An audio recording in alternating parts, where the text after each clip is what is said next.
Hi! Ako nga pala ang inyong mommy girl. Ito na naman tayo at magluluto tayo ng isa sa aking mga unang pinag-aralang lutuin at ito na nga ay ang ginisang munggo. Ayan. Alam nyo ba na ang lagi kong ginagamit sa aking pagluluto ng munggo ay itong tokwa. Kasi hindi ako masyadong mahilig gumamit ng mga chicharon, pampalasa. Ang aking favorite na ginagamit ay ang tokwa. Ayan, halika na nga, tiprito na nga natin iyan. Ayan, balay-balentongin lang natin. Disclaimer lang ulit ha, ito nga palang strategy ng aking pagluluto ay sa akin lang.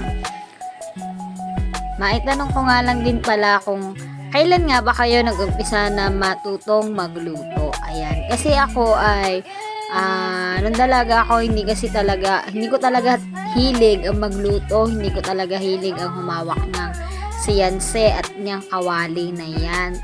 Pero simula nung magkaanak ako, ayan, unti-unti, tinuturuan ako hanggang sa wala pa rin ako talagang hilig hanggang sa nitong mga nakaraang ilang buwan. Ayan, dahil nga syempre hindi naman pwede na laging lutong ulam ang ating bibilhin kasi 'di ba? Tumataas na rin naman ang presyo ng mga lutong ulam ngayon. Pag wala kang 60 pesos, hindi ka makakapag-ulam. Eh sige nga, ulamin mo yung 60 pesos mo. Charot! Ayan. Kaya naman, nung mga unang time na nag-aaral ako magluto, ay ito nga pala ang aking unang pinag-aralan ng pagigisa ng munggo kasi ito yung pinakang madali na gusto ko ring ulam. At saka yung ginisang ampalaya, madali din yun. Kasi yun nga ay aking mga paborito, kaya naman madali ko silang natutunan. Ito nga palang aking mga style or strategy ng pagluluto at itong ginagawa kong ito ay ginaya ko lang din sa YouTube. Kasi wala naman talaga akong idea sa pagluluto.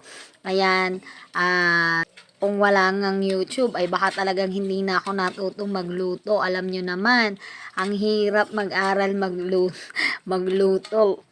Kasi hindi ko naman talaga to gusto simula't simula. Kaya lang, syempre may mga anak tayo, may pamilya tayo, kailangan nating matutong magluto. Kasi pag hindi tayo marunong, magugutom sila.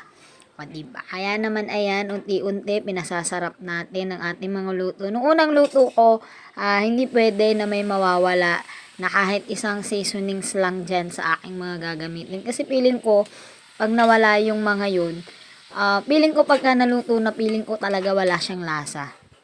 Tapos, dahil nga medyo mahal na rin yung mga ganong seasonings, gaya ng Magic Sarap, ay talagang pinipilit ko ngayon na pag nagluluto ako, may isa na unti-unti kong inaalis na pansahog kasi para kahit papaano makatipid sana ako. And inaaral ko siya kung papaano ko malalaman kung ano nga bang kulang sa mga ingredients na inilalagay ko. Gaya nga niyang oyster sauce, hindi ko yan matanggal kasi feeling ko isa yan sa mga pinakang nagpapasarap sa pagkain na niluluto ko.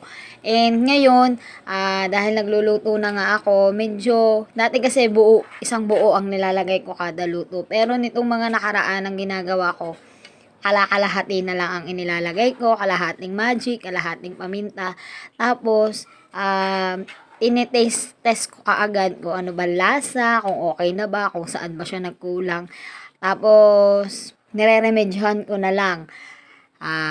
Bilang isang baguhan nga lang sa pagluluto ay talaga namang mahirap para sa akin hulihin kung saan nga ba nagkulang yung aking mga lutuin. Gaya nga niya munggo, ang hirap niyang hanapin kung saan nga ba siya kulang. Yun lang, share ko lang. At kung umabot ka nga pala sa bidyong ito, paki-share naman kung taga saan ka nang malaman ko kung hanggang saan nga ba nakakarating itong aking mini vlogs.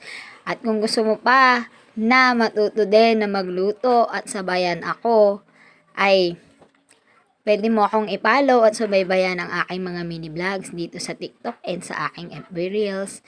Maraming salamat. Please follow, like, and share. Follow for more. Bye! God bless!